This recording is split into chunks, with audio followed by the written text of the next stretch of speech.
কোনো এক রাজদরবারে একদিন এক জেলে একটি বড়সড় মাছ নিয়ে গেল। রাজামশাই মাছটি দেখে খুব খুশি হলেন, কারণ মাছ তার খুব প্রিয় খাবার ছিল। এজন্য রাজামশাই খুশি হয়ে জেলেকে 500 টাকা দিয়ে দিলেন। এদিকে পাশেই বসে থাকা রানী ফিসফিস করে রাজাকে বললেন, এই সামান্য মাছটার দাম তুমি 500 টাকা দিয়ে দিলে? বড়জোর খুশি হয়ে জেলেকে 80 থেকে 100 টাকা দিতে পারতে, মাছ ফেরত নিয়ে টাকা দিতে বলো। রাজামশাই বললেন, এ কি বলো রানী? রাজা রাজা বলে তা নড়চড় করা অসম্ভব, তাছাড়া এটা তো রাজাদের ইজ্জতের ব্যাপার। রানী বললেন, আমি এমন একটা বুদ্ধি দিচ্ছি যা প্রয়োগ করলে তোমার সম্মানের কোনো হানি হবে না, জেলে মাছ নিয়ে টাকাও ফেরত দিবে। রাজামশাই বললেন, কি বুদ্ধি? রানী বললেন, জেলেকে ডেকে বলবে, তোমার মাছটা কি পুরুষ নাকি স্ত্রী? যদি জেলে বলে মাছটি পুরুষ, তাহলে তুমি বলবে, আমার স্ত্রী মাছ লাগবে। আর যদি জেলে বলে মাছটি স্ত্রী, তাহলে তুমি বলবে, আমার পুরুষ মাছ লাগবে। অতএব জেলে তখন মাছ ফেরত নিতে বাধ্য হবে। রাজা রানীর বুদ্ধিতে খুশি হয়ে জেলেকে ডেকে জিজ্ঞাসা করলেন, তোমার মাছটা কোন জাতের, পুরুষ নাকি স্ত্রী? জেলে থতমত হয়ে একটু ভেবেচিন্তে বলল, জাহাপনা, আমার মাছটা পুরুষও না, স্ত্রীও না, আমার মাছটা হলো হিজড়া। এবার রাজার দরবারে হাসির রোল পড়ে গেল। রানীও শাড়ির আঁচল দিয়ে মুখ ঢেকে হাসলেন। রাজা জেলের বিচক্ষণতা দেখে খুশি হয়ে আরও 500 টাকা দিয়ে দিলেন। জেলে খুশি হয়ে মোট 1000 টাকার পোটলা নিয়ে বের হয়ে যাচ্ছে। রাজমহলের প্রধান দরজার সামনে যেতেই পোটলা থেকে 5টি টাকা মাটিতে পড়ে গেল। জেলে তা তুলে চুমু খাচ্ছে, কপালে লাগাচ্ছে। এদিকে রানী তা দেখে রাগে ফোঁসফোঁস করছে। রানী বললেন, জাহাপনা, এই জেলে এত লোভী কেন? 1000 টাকা থেকে মাত্র 5টি টাকা পড়ে গেছে, জেলের তাও তো সহ্য হচ্ছে না। জাহাপনা, আপনি তাকে শাস্তি দেন। রাজাও ভাবলেন, ঠিকই তো, মাত্র 5টা টাকা পড়ে গেছে, গেট দিয়ে কত গরিব মানুষ আসা যাওয়া করে, তারা না হয় কুড়িয়ে নিত। রাজামশাই জেলেকে ডেকে বললেন, এই লোভী জেলে, তোমার এত লোভ কেন? এত টাকা দিয়েছি তোমায়, মাত্র 5 টাকার লোভ সামলাতে পারলে না, তা তুলে চুমু খাচ্ছ? তোমাকে কঠিন শাস্তি দেওয়া হবে। জেলে বলল, জাহাপনা, আমি কিন্তু লোভের কারণে ওই টাকাটা তুলে চুমু খাইনি। টাকার গায়ে আমার রাজামশাই ও রানীমার নাম লেখা আছে, তাই ভাবলাম টাকাটা মাটিতে পড়ে থাকলে হয়তো অন্য কোনো মানুষ পা দিয়ে পিষবে, আর আমার রাজা ও রানীমার ইজ্জতের হানি হবে। তাই আমি টাকাটা তুলে চুমু খেলাম এবং কপালে ঠেকিয়ে সালাম করলাম। এবার রাজামশাই আরও খুশি হয়ে জেলেকে আরও 500 টাকা দিয়ে দিলেন। সর্বমোট 1500 টাকা নিয়ে জেলেকে বিদায় করলেন। আর রাজঘোষককে বললেন, তুমি সমগ্র রাজ্যে ঘোষণা করে দাও, কেউ যেন বউয়ের বুদ্ধিতে না চলে। আর এটাও বলে দাও, বউয়ের বুদ্ধিতে চললে 500 টাকার জায়গায় 1500 টাকার লোকসান হয়। মানুষের মস্তিষ্কের একটা মজার বিষয় হলো, অপ্রয়োজনীয় তথ্যগুলি সে খুব যত্ন করে রাখে, কিন্তু প্রয়োজনীয় তথ্যগুলো মুছে ফেলে।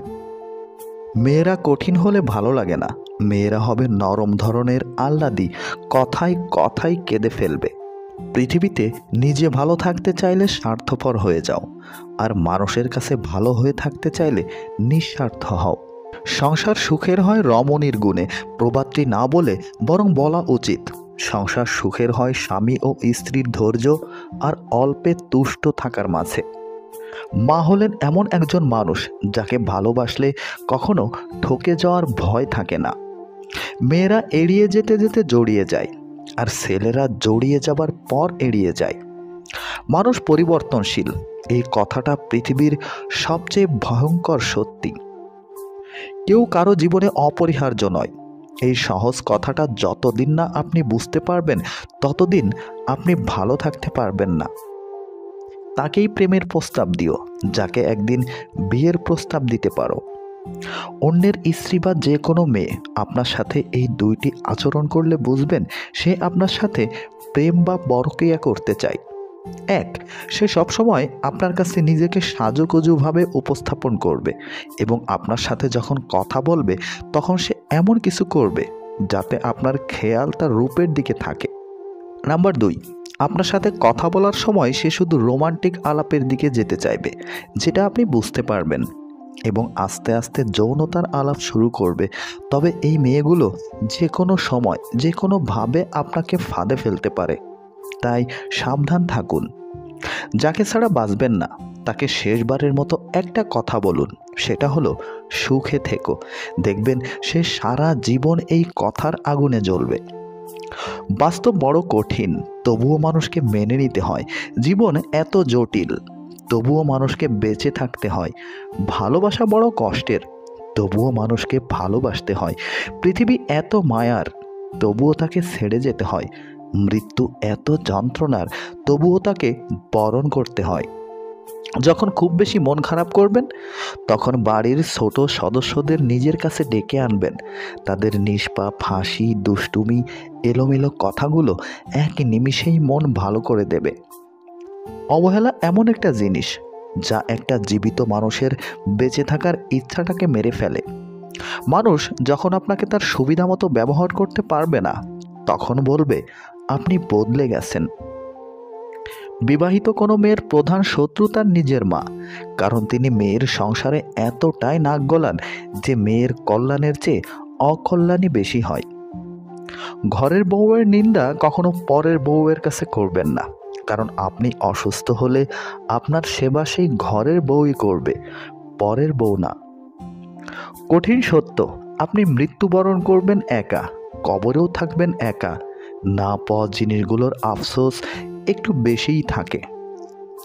বিয়ে যিনি করবেন, মেয়েও তিনি দেখবেন।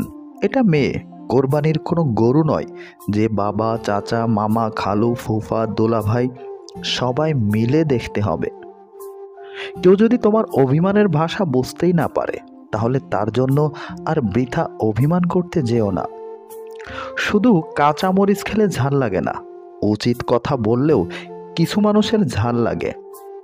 খুব আপন জিনিস না হারানো পর্যন্ত মানুষ তার মূল্য বুঝতে পারে না। অনেক অনেক কথা বলবে, সব কথা গায়ে মাখতে নেই। এগিয়ে যাওয়ার সাহস যাদের আছে, তাদের লোকের কথায় কান দিতে নেই। ছোট্ট আঘাতেই তুমি ভীষণ কষ্ট পাও, এটা তোমার দুর্বলতা নয়, এটা সুন্দর মনের পরিচয় বহন করে। মানুষ বড় অদ্ভুত প্রাণী। তুমি যতক্ষণ তার সাথে তাল মিলিয়ে তেল মেরে কথা বলবে, ততক্ষণ তুমি ভালো, খুব প্রিয়। এক ফোঁটা বিষ অনেক পানি নষ্ট করতে পারে। ছোট্ট একটা পাথর একটা গ্লাস ভাঙতে পারে, আর ছোট্ট একটা মিথ্যা কথা পুরো জীবনটা নষ্ট করে দিতে পারে। অর্ধেক সময় পেরিয়ে গেল জীবনটাকে বুঝতে বুঝতে, আর এখন বাকিটা সময় কেটে যাচ্ছে বাস্তবতার সাথে লড়তে লড়তে। কোনো কিছু আমাদের কাছে সবচেয়ে বেশি মূল্যবান মনে হয় দুটি সময়ে। এক, সেটি অর্জন করার পূর্বে এবং হারিয়ে ফেলার পর। এই দুইয়ের মধ্যবর্তী সময়ে তার মূল্য মাথায় রাখুন, তাহলে তাকে হারিয়ে ফেলার সম্ভাবনা কমে যাবে। যে যেতে চায় তাকে যেতে দিন, আটকিয়ে রাখার চেষ্টা করবেন না। আটকালেই সে ভাববে যে তাকে ছাড়া আপনার কোনো গতি নেই, আপনি অচল, আর সেজন্যই সে আপনার মূল্য বোঝে না। তাকে আটকে রাখার কোনো দরকার নেই, এড়িয়ে চলুন, খুশি থাকুন।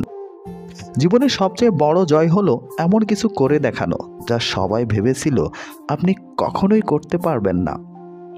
অনেক জিনিস অন্যদের ভাগে পড়ে যা আমার ভাগে পড়ে না, কিন্তু তাই নিয়ে দুঃখ করে লাভ নেই, কেননা আমার ভাগে যা পড়েছে তা হয়তো অন্যের ভাগে পড়েনি। যার বিচার আদালত করতে পারে না, তার বিচার সময় করে দেয়, আর সময় যখন বিচার করে তখন সাক্ষী প্রমাণের কোনো প্রয়োজন পড়ে না। পাহাড়ের উপর দাঁড়িয়ে আকাশকে যতটা কাছে মনে হয়, আকাশ ততটা কাছে নয়। ঠিক তেমনি কোনো মানুষকে যতটা আপন মনে হয়, আসলে সে কখনো ততটা আপন নয়। কুকুরকে উপকার করবেন, দেখবেন রাত জেগে আপনার বাড়ি পাহারা দিবে।